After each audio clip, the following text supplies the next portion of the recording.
வணக்கம் மேடம். வாங்க. ஸ்வாதி கொஞ்சம் இங்க வா. அம்மா இங்க வா. என்னம்மா எதுக்கு கூப்பிட்டீங்க? நீயும் அக்காவும் வாசல் வரைக்கும் போய் கல்யாணத்துக்கு வர நம்ம சொந்தக்காரங்களை ரிசீவ் பண்ணி உள்ள அனுப்பி வைங்க. போங்க. சுவாதி, அதெல்லாம் நீ எங்கேயும் போகாதம்மா, இங்கே இரு. கல்யாண மண்டபம் வரைக்கும் வர்றவங்களுக்கு உள்ள வர வழி தெரியாதா? அவங்க வாட்டுக்கு உள்ள வரப்போறாங்க. அது மரியாதையா இருக்காதுங்க. இந்த கல்யாணத்துக்கு இந்த மரியாதை போதும். உங்ககிட்ட போய் சொன்னேன் பாருங்க, ஏன் புத்திய சொல்லணும். சந்திரா, சந்திரா. எனக்கா கூப்பிட்டியா?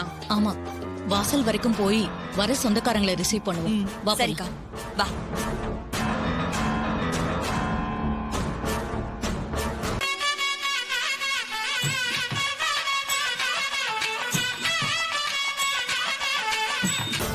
சகல விழுந்துருச்சுப்பா. நேரம் ரொம்ப கம்மியா தான் இருக்கு. என்னப்பா பண்ண போற? ஏதாவது ஒண்ணு பண்ணி எப்படியாவது இந்த கல்யாணத்தை நிறுத்திடுங்க. ரேவதி உங்களை தான் ரொம்ப நம்பி இருக்கா.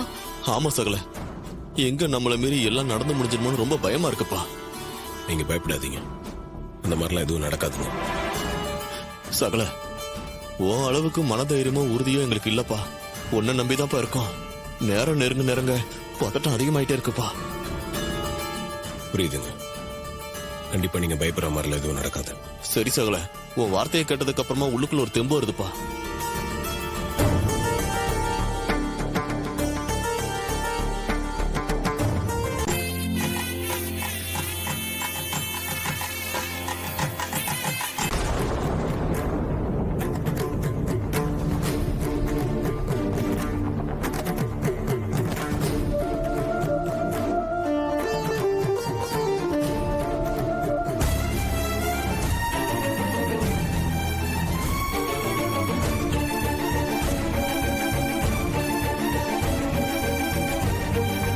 பொண்ணையும் மாப்பிள்ளையையும் முகூர்த்த துணிகளை வாங்கிட்டு போறதுக்கு மணமேடைக்கு வர சொல்லுங்க.